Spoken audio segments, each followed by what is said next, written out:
Hey, Donny Walker back again. How's it going? I was just rocking some Guns N' Roses. Welcome to the Jungle.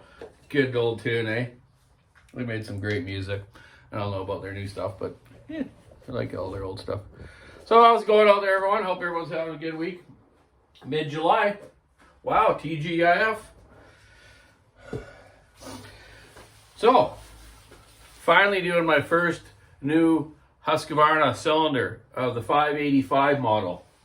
592 and 585 are very similar in their port timing, just different bore sizes. And the 585 has an adjustable carburetor versus the 592 with the auto tune. Had one yesterday that wouldn't start from the right out of the box. We were just selling it stock with the full wrap handlebar and the larger felling spikes.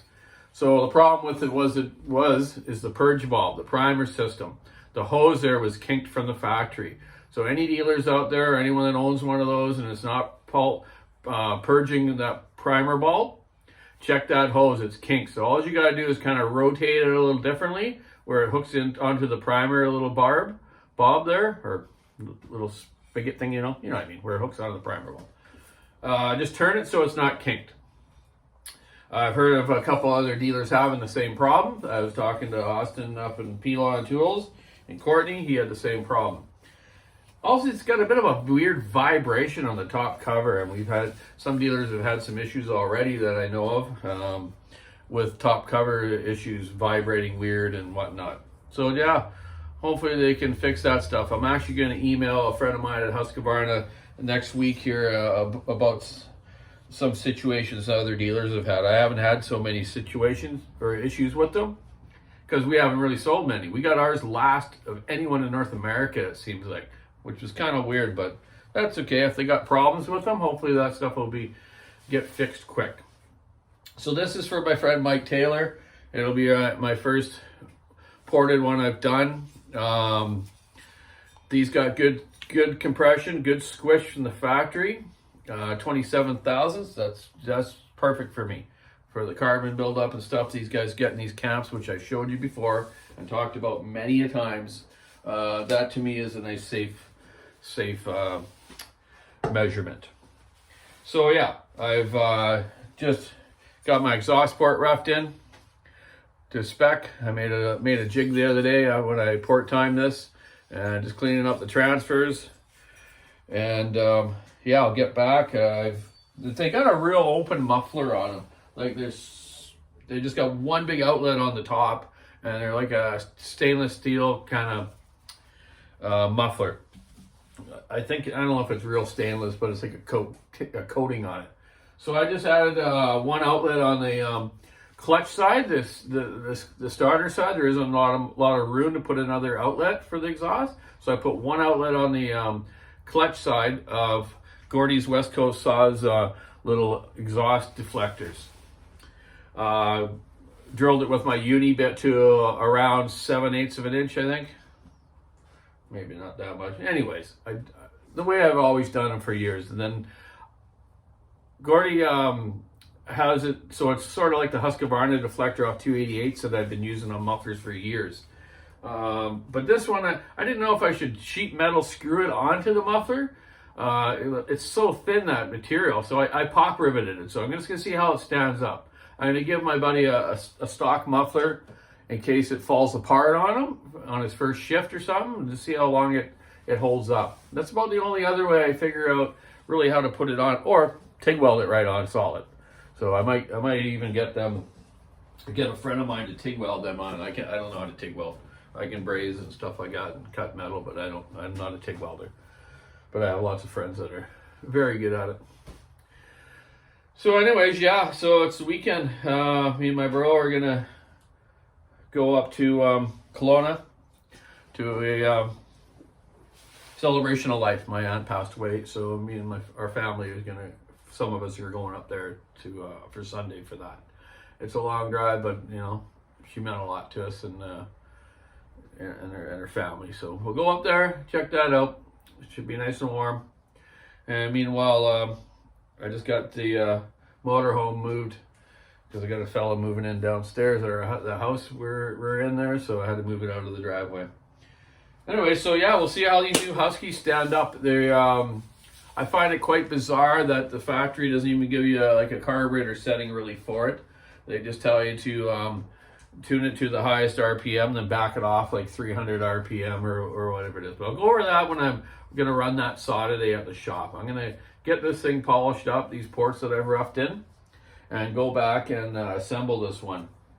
I just talked to Joe at Kinetic Gasket yesterday, and I'll have some, I've got 50 of each gaskets being made, cylinder gaskets for 462s and 500Is.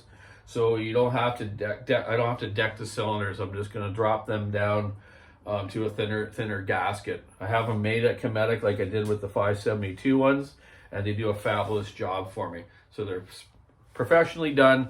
It's not like cutting up an old beer can and making a gasket or a piece of the telephone book or something, you know, out of some shiny cardboard. I get them made right with the tin type gaskets with the coating on it, just like the factory still ones. So I know, you know, a couple people said, you know, the porting of the 500, and I did a couple of them, and didn't really make much more power, but they ran really nice, you know. I know there's a little bit of gain to get out of them, but doing the compression will definitely help too. So that's why I'm getting the gaskets made. So if anyone else wants to, you know, just leave your porting the way it is and throw one of these gaskets in it, it just gives you more compression, gives you more power. So we'll see how that goes. I'm waiting for it. It'll be 2 weeks till I have them. Yeah, so I was going to do a video on the oilers of the 266 and 61s and 272s, how they eat the oiler gears on these older saws. And I'll try to do that maybe next week when I get back and show you why that happens to them and how to fix that. It's pretty easy. You just need to know how to take the clutch off and then take the oiler off and put the oiler back on with a proper tool so the seal goes in right.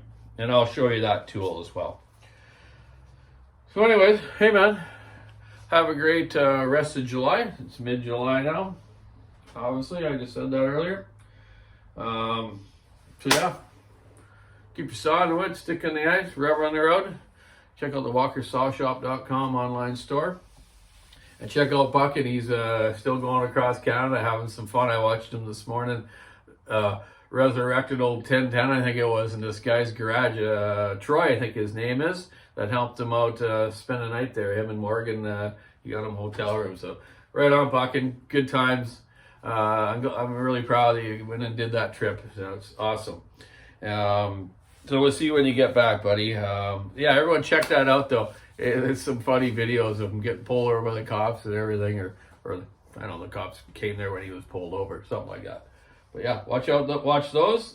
I seen a couple of cool videos of Steve Small Engines videos the other day, line trimmers and stuff. Check out his stuff for some lawn and garden tips and different ways to run a trimmer, edging and stuff. And yeah, an old Tin Man. I've never got to meet him face to face yet, but we'll meet you soon, buddy. Unfortunately, he couldn't come out here, but Bucket went out that way. But I still got something to send you too, buddy, and I'll get that to you. Check out Dyno Joe's videos. He does some nice dyno runs on 357s and 359s, and yeah, interesting. He does good stuff. Right on, Joe. We'll talk to you soon, man. I'm gonna get this thing polished up, get my butt off to the shop, get my last day of the week done, and get ready for our little road trip tomorrow night. So hey, have a great day. And hey, Blake from Saskatchewan, how you doing out there? He just actually messaged me a message, so I'll get back to him right away. Hope you and your boys are doing well on the farm there, and hope all those saws are running good for you. I hope that old McCullough was running okay for you. It was a little off on the carburetor, but you know what? You got to remember it's old, and it's just, as long as it starts up and runs and makes some noise and you can do some cuts with it, eh? Anyways, have a great day, everyone. Talk to you soon. Happy TGIF.